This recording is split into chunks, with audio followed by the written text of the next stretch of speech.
तब मैंने अपनी पहली यात्रा शुरू की थी 1 नवंबर 2022 में, जो कि मेरी पूरी भारत यात्रा थी। तो वो दिक्कत नहीं, लेकिन जब मैं लोगों के पास जा रही थी कि मुझे एक साइकिल चाहिए, तो साइकिल भी मुझे नहीं मिला था, इसलिए कि मैं अकेली महिला थी और भारत यात्रा करने वाली थी, इतना बड़ा मेरा मकसद था। तो सबसे बड़ा चैलेंज तो महिलाओं के लिए एक कदम लेना, एक फर्स्ट स्टेप लेना इम्पोर्टेंट होता है। तो मैंने लिया है, तो मुझे लगता है कि चैलेंज कुछ नहीं होता है, सभी चैलेंजों को एक्सेप्ट करना है और अपनी गोल पे फोकस करना है और अपनी मंजिल पे पहुंचना है। मध्य प्रदेश के एक छोटे से गांव में जन्मी एक बेटी, जिस गांव में सपने सिर्फ 2 वक्त की रोटी तक सीमित माने जाते थे।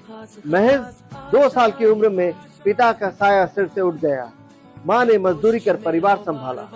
माँ के संघर्ष ने इस बेटी के भीतर एक ऐसी आग जलाई जिससे उसकी जिंदगी की दिशा ही बदल दी।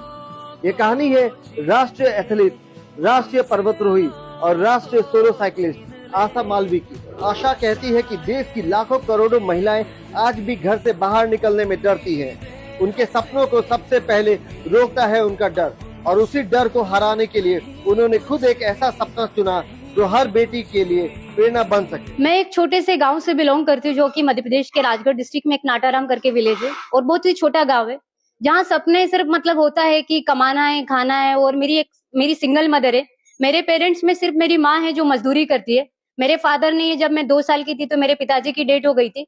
अगर मेरी माँ मजदूरी करके अगर हमारे लिए वो इतना कर सकती हैं, तो मुझे भी कहीं ना कहीं लगता था कि भारत देश की जो बहुत सारी महिलाएं हैं, बहुत सारी बहनें जो घर से बाहर जाने के लिए सोचती है कि हमें डर लग रहा है, मुझे उनके मन के उसी डर को खत्म करना था।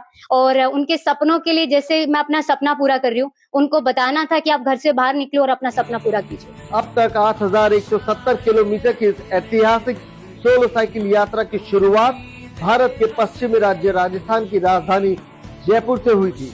यह यात्रा भारत चीन सीमा से सटे पूर्वोत्तर राज्य अरुणाचल प्रदेश के किबिथु पहुंचकर संपन्न होगी।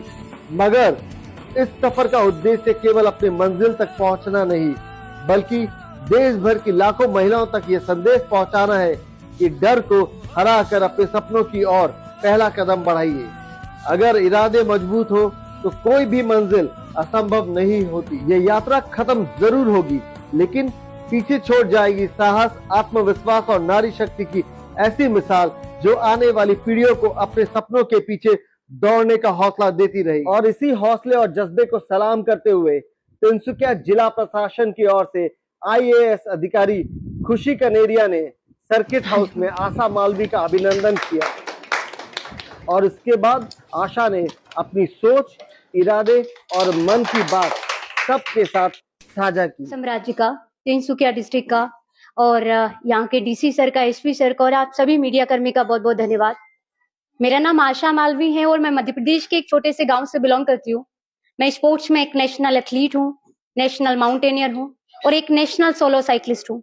मैं पूरे भारत में 65,000 किलोमीटर साइकिलिंग ऑलरेडी पूरे भारत में कर चुकी हूँ, चाहे उसमें संपूर्ण भारत की सोलो साइकिल यात्रा हो जो कि 26,000 स्टेट, चाहे वो कन्याकुमारी से सियाचिन से उमलिंगला से दिल्ली से भोपाल 17,500 किलोमीटर, एंड 4-5 एक्सपीडिशन मैंने भारतीय सेना के साथ किया है। अभी मैं जिस मिशन पे हूँ, इस यात्रा को 11 जनवरी को जयपुर से शुरू किया गया था, और मेरी यात्रा का उद्देश्य है नारी शक्ति, देशभक्ति और अदम्य साहस। और इस यात्रा को फ्लैग ऑफ किया था साउथ वेस्टर्न कमांड के army commander sir and deputy CM of Rajasthan ने। मैं अभी तक 8,170 किलोमीटर की यात्रा पूरी करके तिनसुकिया पहुंची हूँ, और मैं आज के युवाओं को मेरा यही संदेश देना है कि आज के युवा जो सोच सकते हैं वो कर सकते हैं, सिर्फ जरूरत है एक सोच की। और मेरे स्पोर्ट्स में भी 3 नेशनल मेडल है, माउंटेनिंग में भी मैं national book of record holder हूँ, और साइकिल यात्रा के माध्यम से आज के युवाओं में कहीं ना कहीं देशभक्ति और अदम्य साहस का जो भाव है उसको पहचानना है। और जिस तरह से मैं अपनी यात्रा के एक मिशन में हूँ, और मेरी यात्रा 11 जनवरी को जयपुर से शुरू होकर 26 जनवरी को देश के वेस्टर्न फर्स्ट विलेज जो कि गुहार गुजरात में है, वहां से होते हुए अभी मैं टूवर्ड किबिथु जा रही हूँ, जो हमारे भारत देश का ईस्टर्न फर्स्ट विलेज है, और वही मेरी राइड का फ्लैग इन होगा। मैं इस यात्रा के माध्यम से जहाँ भी स्कूल होते, स्कूलों में बच्चों के साथ, और जैसे कि मैं असम राज्य में आई थी तो यहाँ के माननीय मुख्यमंत्री महोदय से भी मैं मिली थी, और डायरेक्टर जनरल ऑफ पुलिस से, जो कि प्रदेश की सुरक्षा की जिम्मेदारी पुलिस की होती है, तो उनके मेरा जो मैसेज है उनके माध्यम से भी मैंने पुलिस के माध्यम से भी उसको कन्वे करने का मैसेज कोशिश की है। और अभी मैं कल भी जब तिनसुकिया आई थी तो यहाँ के DC सर से भी मैं मिली, एसपी सर से भी मैं मिली और मिलके मुझे बहुत ही अच्छा लगा। जैसे कि मैं असम की बात कर लेती हूँ, असम में जब मैं गुवाहाटी आई थी तो मैं सीएम सर से मिली और बहुत सारी जगह में मुझे बहुत मेहनत करना पड़ता था, लेकिन ऐसा यहाँ कुछ नहीं देखा मैंने। एम्पावरमेंट की दृष्टि से भी माननीय मुख्यमंत्री महोदय बहुत ही जागरूक है, मतलब वुमेन एम्पावरमेंट को लेकर। और यहाँ पर जैसे तीनसुकिया आई हूँ तो तीनसुकिया में भी कल डीसी सर से मैं मिली और मिलके मैंने वही वुमेन एम्पावरमेंट को लेकर मेरा जो उद्देश्य है उसकी पूर्ति है, तो मैंने डीसी सर से, एसपी सर से बात की और बाकी वो एक्टिवता उनके अंदर मुझे देखने को मिली, चाहे वो वुमेन एम्पावरमेंट को लेकर हो, चाहे वो देशभक्ति को लेकर हो। मैंने भारत देश के अलग-अलग राज्यों में जैसे महिलाओं की जो स्थिति है वो अलग-अलग लेवल की है। जैसे नॉर्थ ईस्ट की बात कर लेते हैं, तो एम्पावरमेंट की दृष्टि से देखा जाए तो नॉर्थ ईस्ट बहुत ही मतलब एम्पावर्ड है अदर स्टेट की तुलना में। जैसे मैं एमपी या यूपी, बिहार की बात कर लेती हूँ कि जहाँ पर महिला एक दुकान चलाने के लिए ये सोचती है कि मैं कैसे करूँगी, क्या करूँगी, और यहाँ पर सबसे ज़्यादा तो महिलाएँ मतलब अपने खुद के बिज़नेस कर रही है, खुद का काम कर रही है। तो ये एम्पावरमेंट की दृष्टि से प्रदेश को और देश को भी आगे बढ़ा रहा है। मैं आपके चैनल के ज़रिए पूरे भारत देश की महिलाओं को ये कहना चाहती हूँ कि आप अपनी ज़िंदगी का एक गोल बनाइए, उस गोल के लिए मेहनत कीजिए। और रही बात, आप बहुत सारी महिलाएँ गाँव में ऐसी हैं कि जो आज घर से बाहर जाने के लिए सोचती हैं। अगर मैं अकेले पूरे भारत घूम सकती हूँ अपना सपना पूरा करने के लिए, तो आप भी अपना सपना पूरा करने के लिए घर से बाहर निकलिए। जैसे कहते हैं ना कि चाहे वो देशभक्ति का भाव हो, भारतीय सेना के साथ में मेरा ये चौथा एक्सपीडिशन है।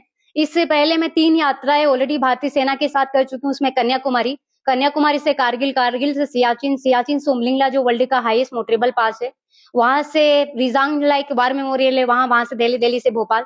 तो भारतीय सेना का बहुत ही पॉजिटिव रिस्पॉन्स होता है, मुझे कभी भी किसी चीज़ की कोई दिक्कत नहीं आने देती है। जब मैंने अपनी भारत यात्रा शुरू किया था तो मैंने बहुत सारी प्रॉब्लम्स भी फेस किया, लेकिन इस एक भारतीय सेना के साथ मुझे अभी तक कोई प्रॉब्लम नहीं हुई, चाहे वो मेरा रुकने खाने से लगा के मेरे मेडिकल तक का, और प्रॉपर मेरा ध्यान रखती है।